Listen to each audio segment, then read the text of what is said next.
Hi friends, welcome to our channel. ఈరోజు నేను 2025లో హిందీ లాంగ్వేజ్లో రిలీజ్ అయినటువంటి ఒక మంచి పొలిటికల్ డ్రామా థ్రిల్లర్ మూవీ స్టోరీని ఎక్స్ప్లెయిన్ చేయబోతున్నాను. అదే డిప్లొమాట్. ఈ మూవీని నిజంగా జరిగిన కొన్ని సంఘటనల్ని బేస్ చేసుకుని తీయడం జరిగింది. సో స్కిప్ చేయకుండా చివరి వరకు చూడండి. Now let's start our video.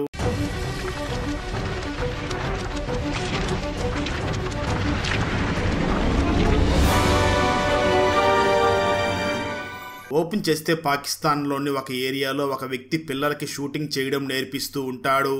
Ushma అనే పేరు గల ఒక అమ్మాయి ఇద్దరు వ్యక్తులతో కలిసి పాకిస్తాన్లో ఉన్న ఇండియన్ ఎంబసీకి వెళుతూ ఉంటుంది. ఈ ఉస్మా చాలా భయపడిపోయి ఉంటుంది. ఉస్మాతో పాటు ఉన్న ఇద్దరు వ్యక్తులలో కదీర్ అనే పేరు గల ఒక వ్యక్తి ఉస్మాని చూసి మనం తొందరగా ఈ పనిని కంప్లీట్ చెయ్యాలి అని చెప్తాడు. ఆ తర్వాత వాళ్ళు ఇండియన్ ఎంబసీకి రాగా వాళ్ళు చెక్ ఇన్ చేసి లోపలికి వెళ్ళి వెయిట్ చేస్తూ ఉంటారు. కొంతసేపటి తర్వాత కదీర్ తన ఫ్రెండ్ స్మోక్ చేయడానికి బయటికి వెళ్తారు. ఇదే మంచి టైం అనుకుని ఉష్మా అక్కడ ఉన్న ఆఫీసర్ దగ్గరికి వచ్చి, నేను ఒక ఇండియన్ని, నన్ను బలవంతంగా ఇక్కడ ఉంచారు, వాళ్ళు లోపలికి వస్తే నన్ను చంపేస్తారు, ప్లీజ్ అందుకే నాకు తొందరగా హెల్ప్ చెయ్యండి అని అంటుంది. ఆ మాటలు విన్న ఆఫీసర్ ఆయుష్ చాలా కన్ఫ్యూజన్గా ఉంటాడు. కానీ ఉష్మా అతనితో నేను నిజంగానే ఇండియన్ని అని చెప్పి తన పాస్పోర్ట్ని కూడా చూపిస్తుంది. ఆ పాస్పోర్ట్ని చూడగానే ఆయుష్కి ఉష్మా నిజంగానే ఇండియన్ అనే నమ్మకం కలుగుతుంది. ఆ తర్వాత ఆయుష్ ఆ ఉష్మాని చూసి, నువ్వు తొందరగా గేట్ నెంబర్ 6 ద్వారా లోపలికి వెళ్ళు అని చెప్పి ఆ గేట్ నెంబర్ 6ని ఓపెన్ చేస్తాడు. దాంతో ఉష్మా వెంటనే లోపలికి వెళ్తుంది. అలా తను లోపలికి వెళ్ళగానే అక్కడ ఉన్న గేట్ మళ్ళీ లాక్ అయిపోతుంది. అయితే అక్కడ ఉన్న వాళ్ళందరూ కూడా ఆ ఉష్మాని చూసి షాక్ అవుతూ ఈమె ఎవరు, లోపలికి ఎలా వచ్చింది అని అడుగుతూ ఉంటారు. దాంతో ఉష్మా వెంటనే వాళ్ళని చూసి, నేను కూడా ఇండియన్ని, నన్ను బలవంతంగా పాకిస్తాన్లో ఉంచారు, అందువల్ల నేను తిరిగి ఇండియాకి వెళ్ళాలనుకుంటున్నాను అని చెప్తుంది. కానీ ఆ మాటలు విన్న అక్కడ ఉన్న ఆఫీసర్స్ ఎవరో కూడా నమ్మరు. అందువల్ల వాళ్ళ ఆఫీసర్ అయినటువంటి జేపీ సార్ని అక్కడికి పిలుస్తారు. నిజానికి అతను ఒక ఇండియన్ డిప్లొమాట్. ఆ జేపీ అక్కడికి వచ్చి ఆ అమ్మాయిని చూసి, నీ పేరేమిటి అని అడుగుతాడు. దానికి ఆ అమ్మాయి నా పేరు ఉస్మా అని చెప్తుంది. దాంతో జేపీ వెంటనే ఆ ఉస్మాని చూసి, అసలు నువ్వు పాకిస్తాన్కి ఎలా వచ్చావు అని అడుగుతాడు. అప్పుడు ఉస్మా వాళ్ళందరినీ చూసి, నేను ఆ బాగా బోర్డర్ నుంచి పాకిస్తాన్లోకి వచ్చాను, కానీ ఇక్కడికి వచ్చాక నన్ను ఆ కదీర్ అనే వ్యక్తి బలవంతంగా బునేర్కి తీసుకుని వెళ్ళి నన్ను అక్కడ బాగా టార్చర్ చేశారు అని చెప్తుంది. అయితే జేపీ మాత్రం ఆ అమ్మాయి చెప్పిన మాటల్ని అస్సలు నమ్మడు. ఎందుకంటే పాకిస్తాన్కి వచ్చిన తను ఆ బునేర్కి ఎలా వెళ్ళిందో ఉస్మా తనకి తెలియదు అని చెప్తుంది. అందువల్ల అసలు ఉస్మా నిజమే చెప్తుందా లేదా ఏదైనా ప్లాన్ వేసిందా అనేది జేపీకి అర్థం కాని స్థితిలో ఉంటాడు.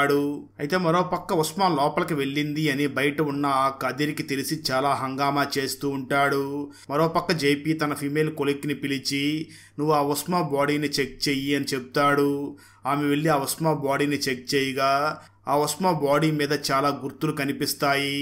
ఆ గుర్తుల్ని చూసి ఉస్మాని నిజంగానే చాలా టార్చర్ చేశారు అని ఆమె అనుకుంటుంది.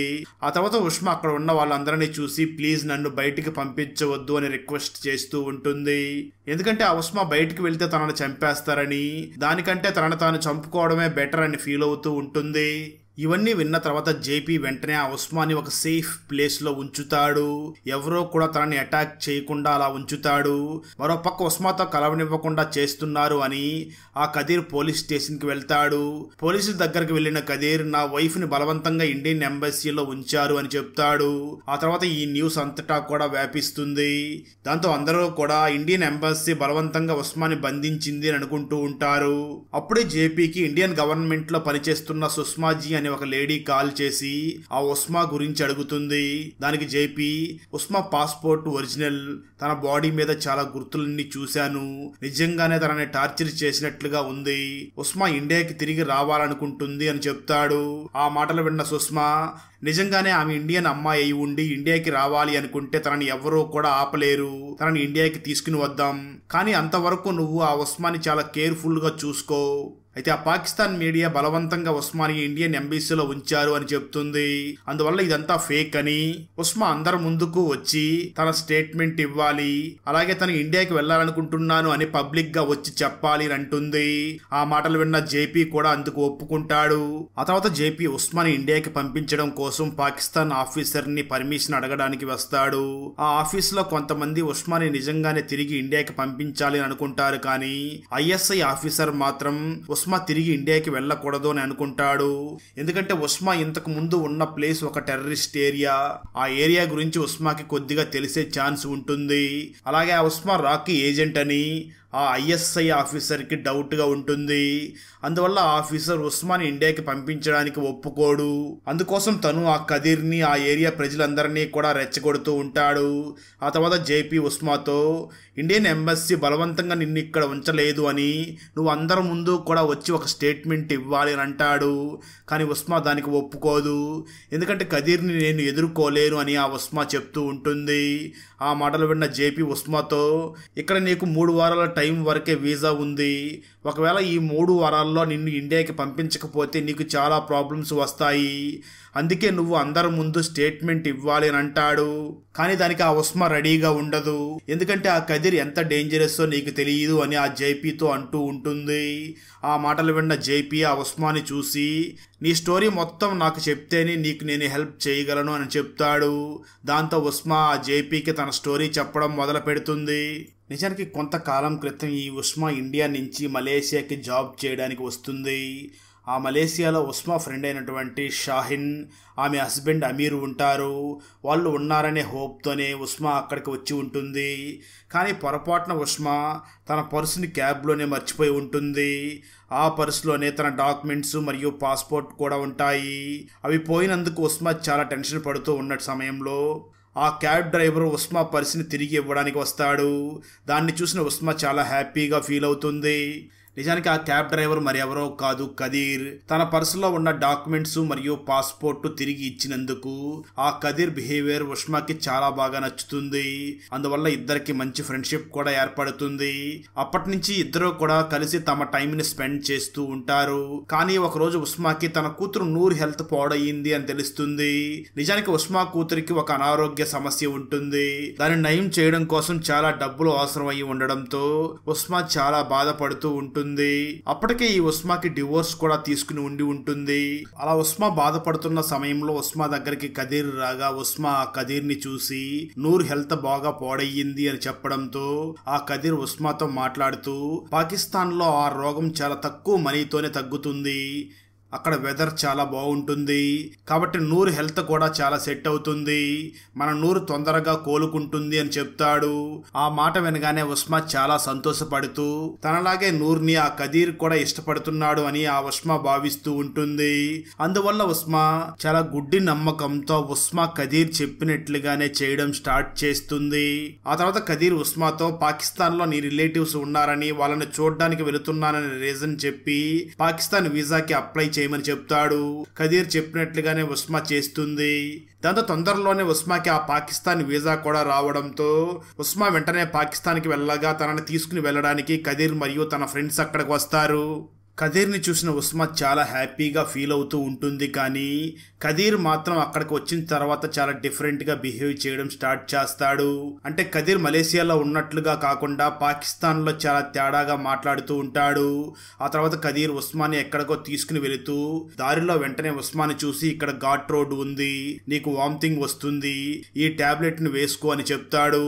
ఆ మాటలు విన్న ఉస్మా మళ్ళీ గుడ్డిగా ఓకే అని చెప్పి ఆ టాబ్లెట్ ని వేసుకుంటుంది. ఆ తర్వాత ఉస్మాకి ఏమీ గుర్తుండదు. కొంత సమయం తర్వాత ఉస్మా కదీర్ ఇంటికి రీచ్ అవుతుంది. అక్కడికి రీచ్ అయిన తర్వాత కూడా ఉస్మా కొద్దిగా స్పృహలో లేకుండా ఉంటుంది. కానీ అక్కడికి వెళ్ళిన తర్వాత ఆ కదీర్కి చాలా పెళ్లిళ్ళు అయినట్లుగా, తనకి చాలా మంది పిల్లలు ఉన్నట్లుగా తను అర్థం చేసుకుంటుంది. దాంతో ఉస్మా వెంటనే చాలా షాక్ అయ్యి ఆ కదీర్ మీద కోప్పడుతూ నన్ను బలవంతంగా ఇక్కడికి ఎందుకు తీసుకుని వచ్చావు అని అడుగుతూ ఉంటుంది. ఆ సమయంలో కదీర్ మరియు అతని మనసులో ఆ ఉస్మాని బంధించి తనని టార్చర్ పెడుతూ ఉంటారు. కదీర్ ఉస్మా దగ్గరికి వెళ్ళగానే ఉస్మా కదీర్తో నన్ను ఇండియాకి తిరిగి వెళ్ళనివ్వు అని అడుగుతూ ఉంటుంది. కానీ కదీర్ మాత్రం తన మాటలు ఏమీ వినకుండా తనని చాలా కొట్టి తన మీద బలవంతం చేస్తాడు. ఇష్టం లేకుండా కూడా ఉస్మా అక్కడే ఉండాల్సిన పరిస్థితి ఏర్పడుతుంది. ఆ తర్వాత రోజే ఉస్మాని కొనుక్కోవడానికి ఒక వ్యక్తి అక్కడికి వచ్చి ఉస్మా ఏజ్ ఎక్కువగా ఉంది అని తనని కొనుక్కోకుండా వెళ్లిపోతాడు. అక్కడ నిజానికి ఉస్మాతో పాటు చాలా మంది అమ్మాయిలు అక్కడ ఉంటారు. వాళ్ళందరినీ చూసిన ఉస్మా, అంటే ఈ కదీర్ మాయ మాటలని చెప్పి అమ్మాయిల్ని ఇక్కడికి తీసుకుని వచ్చి వాళ్ళని వేరే వాళ్ళకి అమ్మేస్తున్నాడు, లేదంటే వీళ్ళే బలవంతంగా వాళ్ళని వాడుకుంటున్నారు అని అర్థం చేసుకుంటుంది. ఆ తర్వాత ఉస్మా ఒక మంచి టైం చూసుకుని అక్కడి నుంచి పారిపోవడానికి ప్రయత్నిస్తూ ఉంటుంది. అయితే అక్కడ ఉన్న ఒక లేడీ ఉస్మాని చూసి, నువ్వు ఇక్కడి నుంచి దూరంగా వెళ్ళలేవు, ఈ ఏరియా నుంచి నువ్వు తప్పించుకుని వెళ్ళలేవు, ఇక్కడ ఉన్న వాళ్ళు చాలా డేంజరస్, ఇక్కడ ఉన్న పిల్లల దగ్గర కూడా గన్ను ఉంటుంది, వాళ్ళు ఖచ్చితంగా నిన్ను షూట్ చేసి చంపేస్తారు, నా మాట విని ఇక్కడి నుంచి పారిపోవడానికి ప్రయత్నించకు అని అంటుంది. దాంతో ఉస్మా వెంటనే ఆ లేడీని చూసి, ప్లీజ్ నేను ఒక కాల్ చేసుకోవాలి, నాకు ఒక ఫోన్ ఇవ్వండి అని చాలా రిక్వెస్ట్ చేయడంతో ఆ లేడీ ఉస్మాకి ఒక కాల్ చేసుకోవడానికి మొబైల్ ఇస్తుంది. దాంతో ఉస్మా వెంటనే తన ఫ్రెండ్ సాహిన్ కి ఫోన్ చేసి తన సిచ్యువేషన్ మొత్తం వివరిస్తుంది. సాహిన్ వెంటనే తన హస్బెండ్ అమీర్కి సిచ్యువేషన్ మొత్తం ఎక్స్ప్లెయిన్ చేయడంతో ఆ అమీర్ ఉస్మాకి ఏదో ఒక ప్లాన్ చెప్పడంతో దాంతో ఉస్మా అమీర్ చెప్పినట్లుగానే చేయడం స్టార్ట్ చేస్తుంది. ఆ తర్వాత కదీర్ ఆ ఉస్మాని పెళ్లి చేసుకోవడానికి ప్లాన్ చేసుకుంటాడు. కానీ ఆ పెళ్లికి ఉస్మా మాత్రం ఒప్పుకోదు. ఆ మాటలు విన్న కదీర్ చాలా కోప్పడి ఆ ఉస్మాని బాగా కొడతాడు. అయితే ఆ ఉస్మాకి ఆ కదీర్ని పెళ్లి చేసుకోవడం తప్ప ఇంకొక వేరే ఆప్షన్ ఏమీ లేకపోవడంతో చివరికి ఆ ఉస్మా కదీర్ని పెళ్లి చేసుకోవడానికి ఒప్పుకుంటుంది. కదీర్ ఆ ఉస్మాని పెళ్లి చేసుకుంటాడు. పెళ్లి తర్వాత ఉస్మా కదీర్తో చాలా మంచిగా బిహేవ్ చేస్తూ, మన పెళ్ళయ్యింది, మన ఫ్యూచర్ గురించి ఆలోచించాలి, మాకు ఒక ఆచారం ఉంది, పెళ్ళైన తర్వాత అమ్మాయికి మనీ ఇస్తారు అని చెప్తుంది. ఆ మాటలు విన్న కదీర్ ఉస్మాని చూసి, నీకు మీ అమ్మ వాళ్ళ నుంచి ఎంత మనీ వస్తాయి అని అడుగుతాడు. ఆ మాటలు విన్న ఉస్మా 10 లేదా 12 లక్షలు వస్తాయి అని చెప్తుంది.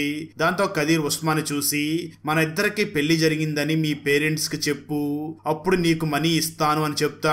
ఆ మాటలు విన్న ఉస్మా కదీర్ తో, రేపు మనం ఇండియన్ ఎంబసీకి వెళ్లి అక్కడ అమీర్ బాయ్ కి కాల్ చేద్దాం, మనకు పెళ్లైన ప్రూఫ్ ను చూపిద్దాం, అప్పుడు మనకు మనీ ఇస్తారు అని చెప్తుంది. ఆ మాటలు విన్న తర్వాత కదీర్ ఉస్మాని ఇండియన్ ఎంబసీకి తీసుకుని వెళ్ళడానికి ఒప్పుకుంటాడు. అలా కదీర్కి మనీ ఆశ చూపించి అతనితో కలిసి ఇండియన్ ఎంబసీకి రమ్మని ఆ అమీరే ఉస్మాకి ఆ ఐడియాని ఇచ్చి ఉంటాడు. అక్కడ నిజంగా అమీర్ ప్లాన్ బాగా పనిచేసి ఉంటుంది. ఎందుకంటే ఆ కదీర్ మనీ మీద ఆశతో ఇండియన్ ఎంబసీకి ఆ ఉస్మాన్ని తీసుకుని వచ్చి ఉంటాడు. ఇదంతా విన్న తర్వాత జేపీ ఉస్మాని చూసి, నువ్వేం బాధపడకు, నిన్ను ఎంత తొందరగా వీలైతే అంత తొందరగా ఇండియాకి పంపించడానికి ట్రై చేస్తాం, కానీ నువ్వు అందరి ముందు స్టేట్మెంట్ మాత్రం ఇవ్వాల్సిందే అని అంటాడు. ఆ మాటలు విన్న ఉస్మా మాత్రం, నేను కదీర్ని ఎదుర్కోలేను, ఎందుకంటే కదీర్ నాకు చేసిన అన్యాయానికి నేను అతన్ని ఫేస్ చేయలేను అని చెప్తుంది.